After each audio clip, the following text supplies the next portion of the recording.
नमस्कार।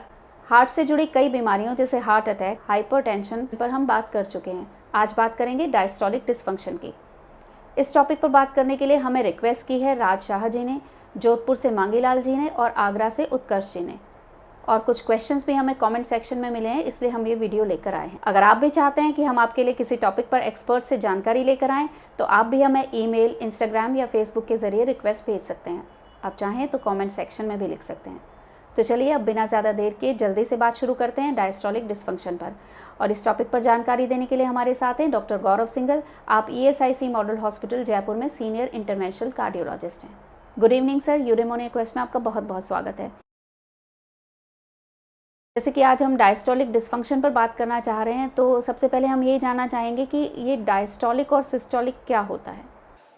देखिए, जैसे आपने ब्लड प्रेशर के बारे में पहले पूछा था, मैंने बताया था कि सिस्टोलिक और डायस्टोलिक 2 ब्लड प्रेशर होते हैं अपने।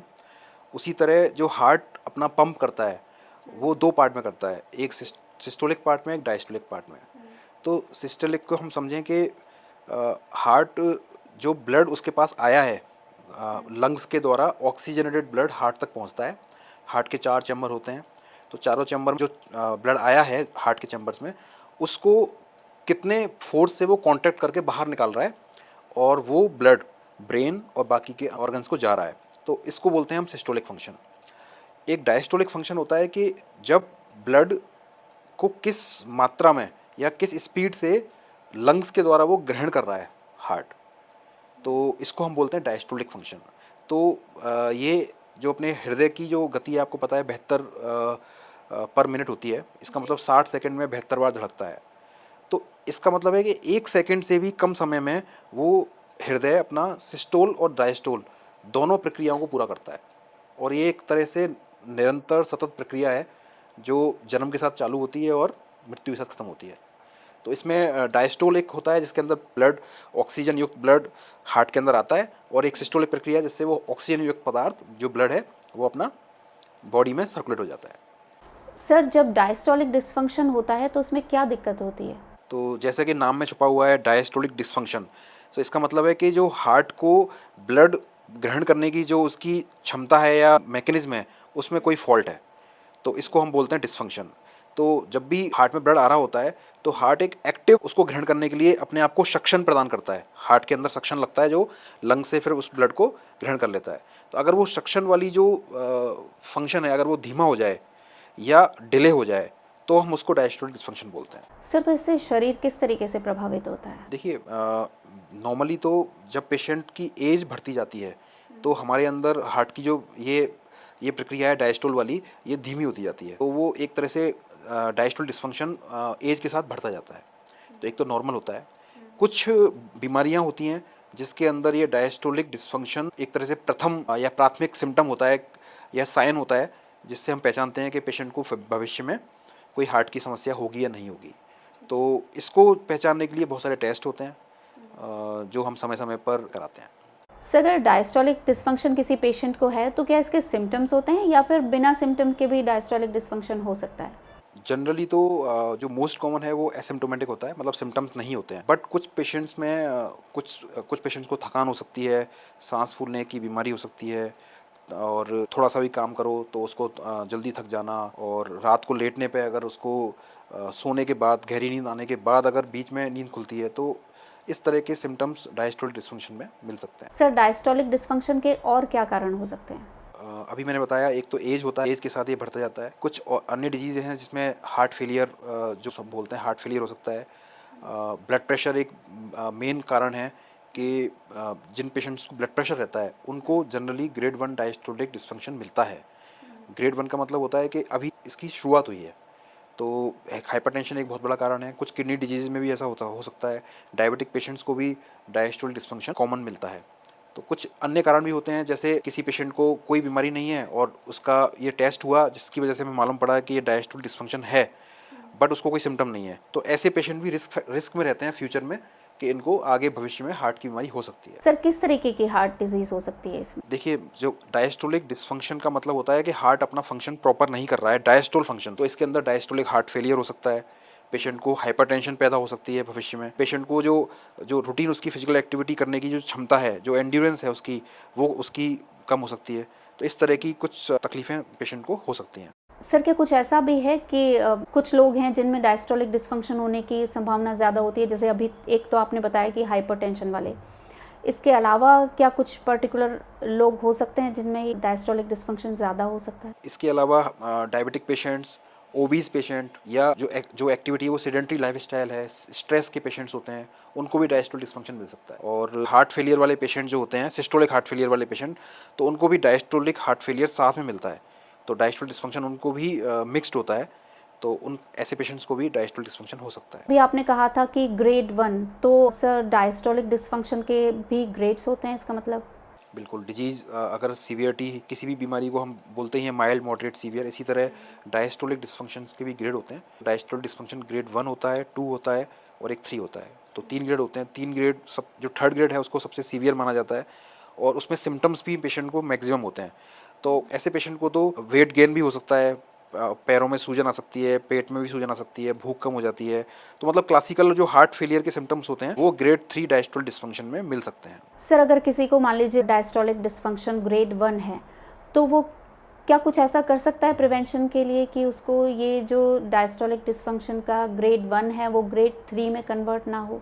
सबसे पहले मैंने आपको बताया कि जो ओबीज पेशेंट हैं, या हाइपरटेंशन वाले पेशेंट हैं, या डायबिटीज़ वाले पेशेंट हैं, उनको जनरली ग्रेड 1 होता है। तो अगर हमें उनको हार्ट फेलियर होने से रोकना है भविष्य में, तो उनका ब्लड प्रेशर सबसे पहले कंट्रोल रहना चाहिए, डायबिटीज़ कंट्रोल रहनी चाहिए, वजन ना बढ़ने दें, आपका डाइट ऐसा हो जिससे वजन भी ना बढ़े, ब्लड प्रेशर भी कम रहे और शुगर फ्रेंडली हो, डायबिटिक फ्रेंडली आपकी डाइट हो। तो आप वजन कम कर लें, ब्लड प्रेशर कंट्रोल रख लें, शुगर कंट्रोल कर लें, फास्ट फूड ना खाएं, एक्सरसाइज नियमित करते रहें, तो बहुत सारे पेशेंट्स में डायस्टोलिक डिस्फंक्शन दूर भी हो जाता है और फ्यूचर में हार्ट फेलियर होने की संभावना भी कम हो जाती है। अच्छा सर, तो आप कह रहे हैं कि डायस्टोलिक डिस्फंक्शन को ठीक भी किया जा सकता है, क्योंकि इसी तरीके का एक हमें सवाल मिला है कमेंट सेक्शन में। सवाल तो मुझे एक बार देख करके बताना पड़ेगा। सर सवाल है मिस्टर राज शाह का। इन्होंने कहा है कि क्या डायस्टोलिक डिस्फंक्शन को रिवर्स किया जा सकता है?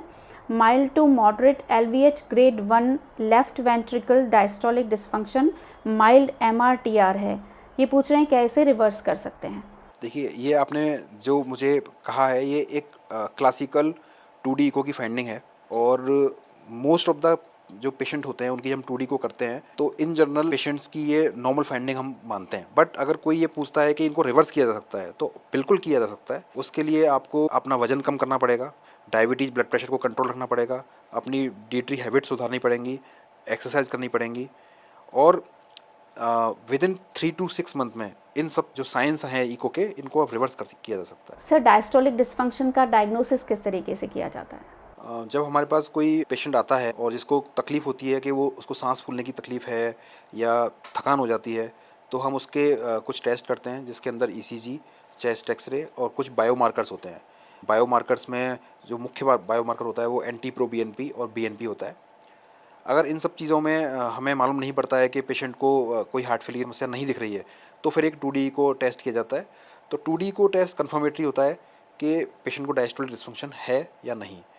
और अगर उसमें और जो मैंने आपको ग्रेड बताई अभी, वो फर्स्ट, सेकंड और थर्ड, वो 2D को के माध्यम से ही मालूम पड़ती है कि पेशेंट ग्रेड 1 डायस्टोलिक डिस्फंक्शन में है या ग्रेड 3 में है। सर ये 2D को टेस्ट क्या होता है? ये एक तरह से सोनोग्राफी टूल है हमारा, जनरली सोनोग्राफी जैसा ही होता है, जिससे हमें हार्ट के अंदर आने वाला ब्लड और जाने वाला ब्लड का स्पीड, उसका मोमेंटम, उसका एम्पलीट्यूड हमें मालूम पड़ता है।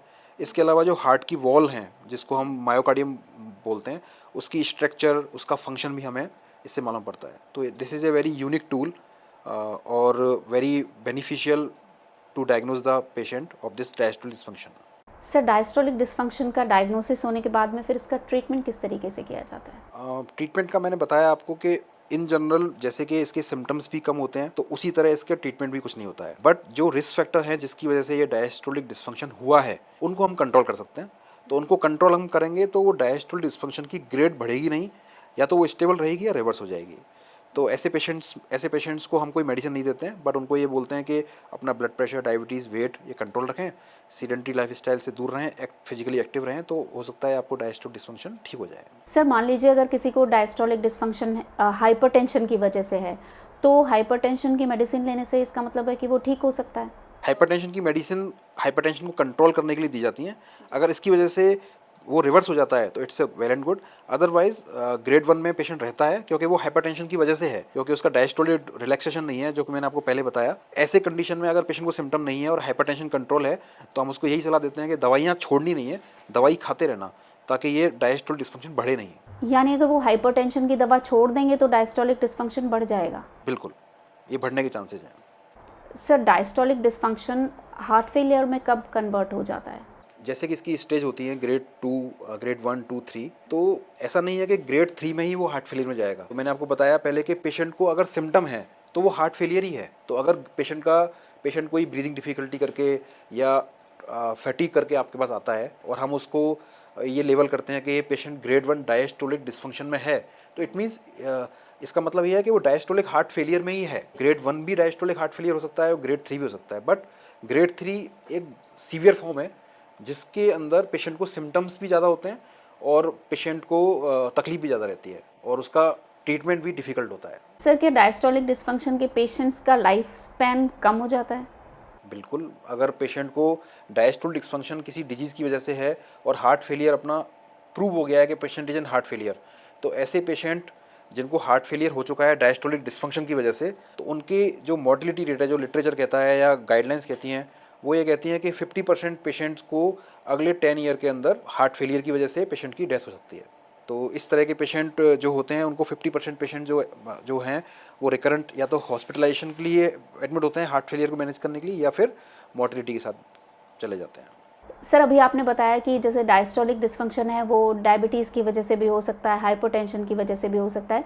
तो ऐसे लोग जो अभी स्वस्थ हैं, जिन्हें अभी इस तरीके की कोई बीमारी डायग्नोस नहीं हुई है, तो उनसे आप क्या कहना चाहेंगे? और वो लोग जिन्हें डायस्टोलिक डिस्फंक्शन डायग्नोस हो चुका है, उनके लिए आप क्या मैसेज देना चाहेंगे? जी, कोई डिजीज़ नहीं है तो हम सभी जानते हैं कि डिजीज़ ना हो उसके लिए हमें अच्छा लाइफस्टाइल मैनेज करना है, अपने ब्लड प्रेशर, डायबिटीज़ को कंट्रोल रखना है, सीडेंटरी लाइफस्टाइल नहीं रखनी, फिजिकली एक्टिव रहना है। तो ये काम तो उससे किया जा सकता है। जिन पेशेंट्स को ये डायग्नोसिस हो चुकी है उनको भी इन्हीं रिस्क फैक्टर्स को ही कंट्रोल रखना है। और इसमें मैं सबसे मुख्य बात कहना चाहूँगा कि पेशेंट को डरना नहीं है। और जैसे अभी इस वीडियो के माध्यम से अगर आपको ये मालूम चलता है कि डायस्टोलिक डिस्फंक्शन वाले पेशेंट को हार्ट फेलियर आगे हो सकता है, तो इससे वो पेशेंट को पैनिक क्रिएट कर सकते हैं। तो मैं उनको यही कहना चाहूँगा कि diastolic dysfunction grade 1 it's a very common finding in echo. इससे डरना नहीं है। पहले आप अपने आप को असेस करें कि आपको कोई सिम्टम है या नहीं है। सिम्टम्स नहीं है तो इट मीन्स आप अभी रिस्क में नहीं हो। बस आप आगे भविष्य में सिम्टम ना आए इसके लिए आप अपने डायबिटीज़, ब्लड प्रेशर इनको चेक कराते रहें और कंट्रोल रखें। अगर किसी को सिम्टम्स हैं तो भी उनको कंट्रोल करें सिम्टम्स को, ताकि ये बढ़े ना, इसका ग्रेड ना बढ़े और आपको तकलीफ ना। जी सर, अभी हम हार्ट फेलियर की बात कर रहे थे, तो जो आपसे हमने पिछले वीडियो में बात की थी हार्ट फेलियर की, उसमें आपने कहा था कि हार्ट फेलियर के पेशेंट को पानी कम पीना चाहिए। तो हमें एक सवाल भी मिला है कमेंट सेक्शन में। सवाल है निक्कू राठौड़ जी का। उन्होंने लिखा है कि उनका हार्ट जो है उसकी पंपिंग कैपेसिटी 20% ही है और उन्हें प्यास बहुत लगती है, तो उन्हें क्या करना चाहिए? ऐसे पेशेंट को मैंने पहले भी वीडियो में बताया था कि हमें पेशेंट का इनटेक और आउटपुट चार्ट मेंटेन रखना पड़ेगा। इनटेक का मतलब पेशेंट ने टोटल कितना लिक्विड लिया 24 आवर में, और आउटपुट का मतलब पेशेंट का जो लॉस हुआ है लिक्विड का यूरिन के माध्यम से या मोशन के माध्यम से, प्लस अगर गर्मियाँ हैं तो स्वेट में भी फ्लूइड लॉस होता है। तो इसको हम जनरली 400 से 500 ml मानते हैं जो स्वेटिंग में लॉस होता है। तो अगर पेशेंट अपना यूरिन मेजर कर रहा है, फॉर एग्जांपल अगर पेशेंट को 1 लीटर यूरिन आ रहा है, गर्मियों के दिन है, तो हम ये मान के चलते हैं कि उसका टोटल 1500 ml लॉस हो रहा है फ्लूइड का। तो ऐसे पेशेंट जिनको हार्ट फेलियर है वो 1500 ml लिक्विड तो ले ही सकते हैं, क्योंकि हमें बैलेंस बना के रखना है, तो 1500 वो तो ले ही सकते हैं। लेकिन अगर कोई ऐसे पेशेंट हैं जो वो 1500 में ले चुके हैं उसके बाद भी प्यास लगती है, तो ऐसे पेशेंट को लिक्विड देना एक तरह से उसके सिम्टम्स बढ़ाएगा। तो इसीलिए मैंने मना किया था कि पेशेंट्स को पानी कम पीना चाहिए। तो एक ट्रिक है इसमें कि अगर पेशेंट को पानी की प्यास ज़्यादा लग रही है और पेशेंट अपना जो डेली रूटीन का लिक्विड ले चुका है, तो कॉटन से अपने होंठ गीले कर लें या मुंह में पानी लेके कुछ देर के लिए रख लें, घुमा लें उसको और फिर वापस थ्रो कर दें। तो उससे पेशेंट को गला भी उसका ड्राई जो था वो वेट हो जाएगा, उसको प्यास नहीं लगेगी, प्लस हमें एक्स्ट्रा लिक्विड भी नहीं जाएगा, ताकि उस पेशेंट को हार्ट फेलियर के सिम्टम भी नहीं आएंगे। सर, एक और पेशेंट है, नाम तो मुझे उनका ध्यान नहीं है अभी, उन्होंने ये पूछा है कि ऐसा कौन सा फल वो खा सकते हैं जो हार्ट को मजबूती प्रदान करता है? देखिए ऐसा कोई फल नहीं होता कि हार्ट को मजबूती प्रदान करे और हार्ट को कमजोरी प्रदान करे। सभी तरह के फल लाभदायक हैं, बशर्ते अपने मॉडरेट अमाउंट में, मतलब एवरेज अमाउंट में लिए जाएं। तो मुझे नहीं लगता कि कोई ऐसा फल है जो हार्ट को नुकसान पहुंचाए या मजबूती प्रदान करे। सभी तरह के फल सब्जियां हमारे शरीर के लिए लाभदायक होते हैं, और सभी गाइडलाइंस भी कहती हैं कि अगर आप फल या सब्जियों का सेवन ज़्यादा करते हैं या मॉडरेट अमाउंट में या उससे ज़्यादा करते हैं तो आपका ब्लड प्रेशर भी कम हो जाता है, वज़न भी कम हो जाता है, और डायबिटीज़ वाले जो पेशेंट हैं उनमें भी शुगर का स्तर नॉर्मल बना रहता है। बशर्ते कुछ फल हैं जिनका मैं नाम लेना चाहूँगा, जैसे मैंगो हो गया, चीकू हो गया, केला हो गया, अंगूर हो गया। ये डायबिटीज़ के पेशेंट्स को कम खाने चाहिए, क्योंकि इनके अंदर शुगर की मात्रा बहुत ज़्यादा होती है और डायबिटीज़ के पेशेंट को ये फल नुकसान कर सकते हैं। सर, आपने डायस्टोलिक डिस्फंक्शन पर इतना विस्तार से जानकारी दी। अगर हम चाहें कि आप इसको समराइज़ करके हमारे जो व्यूअर्स हैं उनके लिए बताएं, तो आप क्या कहना चाहेंगे? डायस्टोलिक डिस्फंक्शन एक ऐसा डिस्फंक्शन है जिसमें हार्ट की रिलैक्सेशन की जो पावर है वो कम हो जाती है। तो वैसे तो हम ये मानते हैं कि ये एज के साथ ये क्षमता कम हो जाती है, बट कभी कभी किसी किसी पेशेंट्स को ये कम एज में भी मिल जाता है। तो मैं दर्शकों को ये बताना चाहूँगा कि आपने बहुत सारी, जब आप देखोगे या आपके घर में पेशेंट होगा जिसके इको में ये लिखा हुआ होगा कि पेशेंट को ग्रेड 1 डायस्टोलिक डिस्फंक्शन है, तो इसको देख के पढ़ के आप डरे नहीं, क्योंकि ये जनरली बहुत सारे पेशेंट्स में फाइंडिंग मिलती है, और इस फाइंडिंग को दूर नहीं किया जा सकता, कंट्रोल किया जा सकता है ताकि बढ़े नहीं। उसके लिए मैंने वीडियो में बता दिया था कि हाइपरटेंशन, डायबिटीज़ को कंट्रोल रखें, मोटापा ना बढ़ने दें, अच्छे फल सब्जियों का उपयोग करें, जो भी आपकी डाइट है उसमें शुगर का उपयोग बिल्कुल कम से कम करें। तो ये जो ग्रेड 1 डायस्टोलिक डिस्फंक्शन है ये कंट्रोल भी रहेगा और आगे डिस्फंक्शन बढ़ेगा भी नहीं। Thank you so much sir, आपने अपने बिजी शेड्यूल में से हमें इतना समय दिया और डायस्टोलिक डिस्फंक्शन के बारे में इतनी इम्पॉर्टेंट जानकारी हमारे व्यूअर्स को दी। Thank you.